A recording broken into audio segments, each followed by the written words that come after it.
আল্লাহর প্যারা হাবিব সাল্লাল্লাহু আলাইহি ওয়াসাল্লামের কদমে জিবরাইল আমিন এসে একবার আরজ করলেন যে ইয়া রাসূলুল্লাহ সাল্লাল্লাহু আলাইহি ওয়াসাল্লাম,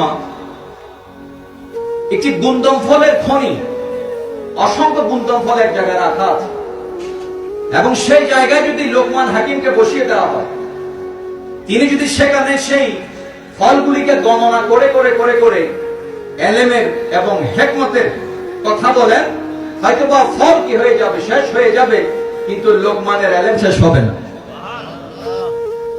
এই কথা বলা মাত্র রাসূল করিম সাল্লাল্লাহু আলাইহি ওয়াসাল্লামের খেয়াল আসলো দাউদ আলাইহিস সালামের জামানার লোকমানের যদি এই মর্তবা হয়, আল্লাহু আকবার।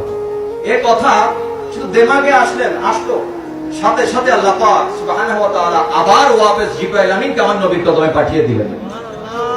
জিবরাইল, যাও গিয়ে আমার মুস্তাফাকে সুসংবাদ দিয়ে দাও,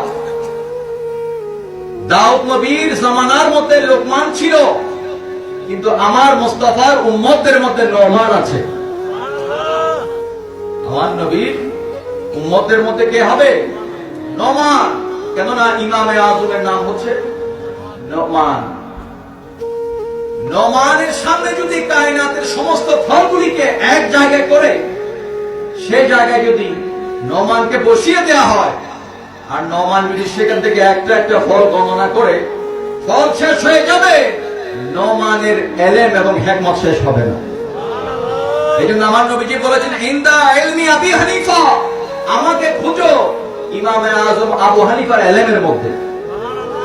মুহতারাম হাজিরিন, যার অসংখ্য অগণিত ছাত্র রয়েছে, তার মধ্যে 50 জন এমন ছাত্র ছিলেন যারা কাজীর কুজা ছিলেন, বিচারক ছিলেন, যার ছাত্রদের এই মাকাম, যেমন আব্দুল্লাহ ইবনে মুবারক,